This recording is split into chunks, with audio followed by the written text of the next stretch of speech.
Hello दोस्तों, नमस्कार। मैं आप सभी लोगों का दिल से बहुत बहुत स्वागत करता हूं। अगर आपने पहली बार विजिट किया, जरूर चैनल को सब्सक्राइब कर लेना, साथ में बेल आइकन को हिट करके ऑल जरूर सिलेक्ट कर लेना। तो चलिए दोस्तों, फिलहाल तो इस वीडियो को स्टार्ट कर लेते हैं। दोस्तों, अभी हम लोग आ चुके हैं बिल्कुल हमारे नॉर्मल स्क्रीन के ऊपर। एंड आप सभी लोगों ने पहला वाला वीडियो जरूर देखा होगा, जहाँ पे आरजे सर से रिलेटेड ही मैंने वीडियो यहाँ पे बनाया था। एंड यहाँ पे मैंने एक सवाल भी पूछा था कि आरजे सर का एक लेटेस्ट इंटरव्यू आप सभी लोगों को यहाँ पे पता है कि शायद से बहुत सारे लोगों ने देखा भी होगा। लेटेस्ट इंटरव्यू उन्होंने दिया था, बट अनफॉर्चुनेटली हम अभी क्या बोले कि वो उनका आखिरी इंटरव्यू भी रहा।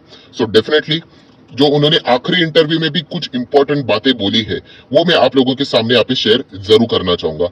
सो यहाँ पे स्टार्ट करेंगे, बट सबसे पहले इंपॉर्टेंट चीज दोस्तों, अगर आप आरजे सर को मतलब उनके इंटरव्यूज अगर आप सुनते हो देखते हो अच्छी तरीके से, तो मैं आपको बताना चाहूंगा, मतलब जो लोग अच्छी तरीके से नहीं देखते उनके लिए ये बात है कि वो हमेशा बताते थे कि जो भी बातें वो इंटरव्यू में बताते वो उनका नजरिया हुआ।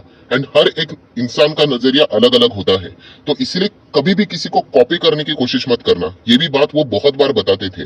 तो इसीलिए जो इंटरव्यू में बात उन्होंने की है, जिस सेक्टर से रिलेटेड उन्होंने बात की है, यस कुछ सेक्टर के नाम उन्होंने लिए हैं। सो जरूरी नहीं है कि आपको भी वो अच्छे लगे, आपने अपना खुद का एनालिसिस करना चाहिए एंड उसके हिसाब से यहाँ पे डिसीजंस लेने चाहिए। And plus one more important point कि आरजे सर अगर कोई भी सेक्टर से रिलेटेड बात करते थे, वो कोई शॉर्ट टर्म के लिए नहीं था, हमेशा लॉन्ग टर्म के लिए।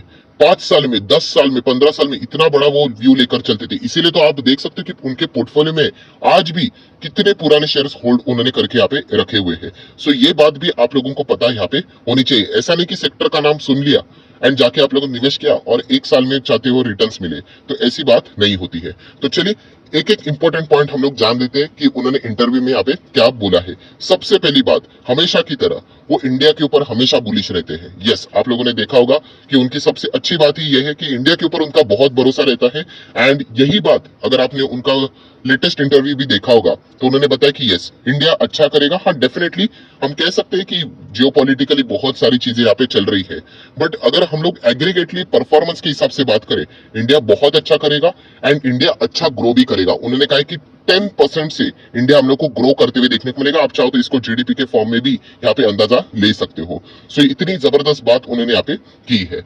नेक्स्ट अगर हम लोग यहाँ पे बात करें, तो यहाँ पे उन्होंने एक बहुत ही जबरदस्त बात की किससे रिलेटेड, तो उनको यहाँ पे पूछा गया कि एमपीसी की बैठक हुई, रेट हाइक हुआ, 50 बेसिस पॉइंट से रिलेटेड रेट हाइक हुआ, तो इससे रिलेटेड आप क्या सोचते? तो उन्होंने कहा देखिए ये सारी चीजें तो चलती रहती है, इंडिया आगे बहुत अच्छा ग्रो करेगा। एंड इंडिया के ग्रोथ में एक व्यक्ति ने बहुत बड़ा यहाँ पे मतलब कॉन्ट्रीब्यूशन यहाँ पे दिया, एंड वो है मुकेश अंबानी।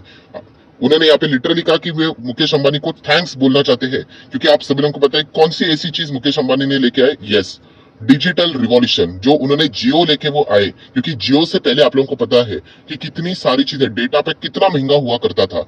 अगर आप ऐसा भी बोलोगे कि कंपनियां लिटरली आम आदमी को लूट रही थी, तो भी गलत नहीं रहेगा। एंड जब मुकेश अंबानी ने जियो सस्ते दाम में लॉन्च यहाँ पे किया, जो 1 महीने में चीजें मिलती थी वही 1 दिन में मिलनी स्टार्ट हो गई। राइट, कंपटीशन हेल्दी हो गया एंड इसका फायदा कस्टमर को मिला। एंड ये सिर्फ टेलीकॉम की बात नहीं है, बिल्कुल भी नहीं। टेलीकॉम तो जरिया हुआ, उसके चलते इतने सारे बिजनेसेस फास्ट वे से ग्रो करने शुरू हो गए, जिसका फायदा इंडिया के इंटायर इकोनॉमी को हम लोग को अच्छी तरीके से होते हुए देखने को यहाँ पे मिला है।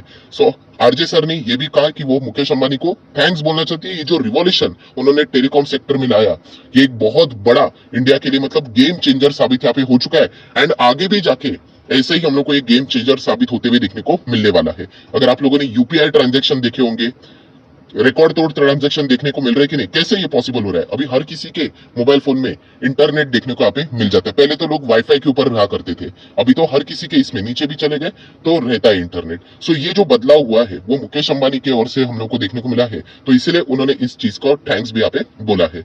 नेक्स्ट अगर हम लोग यहाँ पे बात करें, जिस चीज के लिए मैक्सिमम लोग यहाँ पे आए हैं कि कौन से सेक्टर के ऊपर उन्होंने यहाँ पे मतलब कहा है कि वो बुलिश है, कि उनको लगता है कि कौन सा सेक्टर बहुत अच्छा करेगा आने वाले समय में। तो दोस्तों यहाँ पे सबसे पहले जिस सेक्टर से रिलेटेड उन्होंने बात यहाँ पे की, ये देखिए इतने सारे सेक्टर है, मेजर सेक्टर है, तो उसमें उन्होंने यहाँ पे सबसे इंपॉर्टेंट सेक्टर की बात की उनके हिसाब से, वो है पीएसयू बैंक, सरकारी बैंक। एंड यहाँ पे उन्होंने बोला क्या, पीएसबी मतलब वही public sector bank, PSB public sector bank and PSB. Yes, उन्होंने 3 बार ऐसा रिपीट किया। जब उनको पूछा गया इंटरव्यूअर के ओर से सवाल कि आपको कौन सा सेक्टर लगता है, तो पीएसबी पीएसबी पीएसबी मतलब सरकारी बैंक, वो उसके ऊपर यहाँ पे बुलिश है। राइट, उन्होंने कहा कि बहुत सारी चीजें अभी हम लोग को बदलाव लाती हुई देखने को यहाँ पे मिल रही है। इसके चलते उनको यहाँ पे सरकारी बैंक यहाँ पे वैल्यूएशन के हिसाब से बहुत ही अट्रैक्टिव लगते हैं एंड लॉन्ग टर्म के हिसाब से सरकारी बैंक बहुत अच्छा करेंगे, ये भी उनको यहाँ पे फिलहाल तो ऐसा लगता है। देखिए, मैं अगेन कहना चाहूंगा, आप डिनाई कर सकते हो सकता है ऐसा,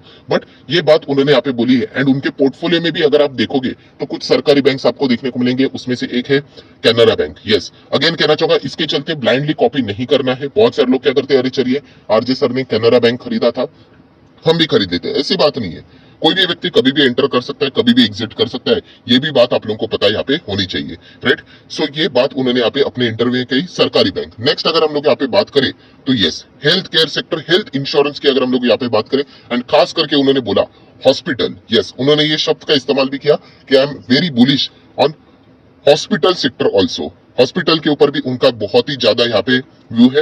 एंड अगर देखा जाए तो हेल्थ इंश्योरेंस जैसी चीजें रहेगी तो हॉस्पिटल जैसी चीजें भी हम लोग को अच्छी तरीके से ग्रो करते हुए देखने को भी यहाँ पे मिल सकती है। मतलब देखिए, किसी अगर XYZ पर्सन का अगर हेल्थ इंश्योरेंस रहेगा तो अभी अगर उसी को कुछ होता है तो डेफिनेटली वो हॉस्पिटल में जाने से डरता नहीं है बिल के थ्रू। मतलब पहले क्या होता था, मैं आपको बताना चाहूंगा कि हॉस्पिटल में अगर आप जाओगे बहुत बड़ा बिल यहाँ पे बनता है जिन्होंने हेल्थ इंश्योरेंस नहीं लिया। अभी ये हेल्थ इंश्योरेंस से रिलेटेड अवेयरनेस हम लोग को बढ़ती हुई देखने को मिल चुकी है, तो बहुत सारे लोग क्या करते हैं, अभी हेल्थ इंश्योरेंस निकालना स्टार्ट कर चुके हैं। एंड इसके चलते अगर उन्हें कोई भी अगर तकलीफ होती है, वो इमीडिएटली हॉस्पिटल में एडमिट हो जाते हैं, ट्रीटमेंट करवाते हैं और उनके जेब से कुछ जाता भी नहीं है। तो इससे क्या हो जाता है कि ट्रीटमेंट भी अच्छी मिलती है एंड हॉस्पिटल अच्छा खासा यहाँ पे कमाई भी करते हैं। ये भी हम लोग को सारी चीजें देखने को यहाँ पे मिली है। तो इसीलिए उन्होंने हॉस्पिटल सेक्टर में भी ये बातें बताई है कि बहुत ही अच्छा खासा हम लोग को डेवलपमेंट हॉस्पिटल सेक्टर के और भी यहाँ पे देखने को यहाँ पे मिल सकता है। एंड इसीलिए अगर हम लोग यहाँ पे बात करें तो स्टार हेल्थ की अगर हम लोग बात करें इंश्योरेंस, ये उनकी अनलिस्टेड इन्वेस्टमेंट थी, ये जो कि बाद में हम लोग को लिस्टेड मार्केट में आते हुए देखने को मिली, जो कि अभी भी होल्ड कर रहे हैं। एंड अगर हम लोग हॉस्पिटल के हिसाब से बात करें, हेल्थ केयर की बात करें, तो फोर्टिस हेल्थ केयर, आप सभी लोगों को पता है, इसमें भी उनका बहुत बड़ा इन्वेस्टमेंट अभी भी देखने को यहाँ पे मिल रहा है। राइट, अगेन कहना चाहूंगा, ब्लाइंडली कॉपी करने की यहाँ पे जरूरत नहीं है। वो बहुत बड़े इन्वेस्टर है, वो 10, 15, 20 साल की सोचते थे, ये बात भी आप लोगों को पता यहाँ पे होनी चाहिए। देन अगर हम लोग यहाँ पे बात करें दोस्तों, तो यहाँ पे जो नेक्स्ट जो इंपॉर्टेंट पॉइंट उन्होंने बोला, एयरलाइन। यस, एयरलाइन भी देखा गया तो एयरलाइन के ऊपर भी वो बहुत पुराने समय से बुलिश थे कि एयरलाइन सेक्टर अच्छा करेगा। इनफैक्ट उन्होंने खुद एयरलाइन सेक्टर के जो दिग्गज है उनमें भी उन्होंने इन्वेस्ट किया था।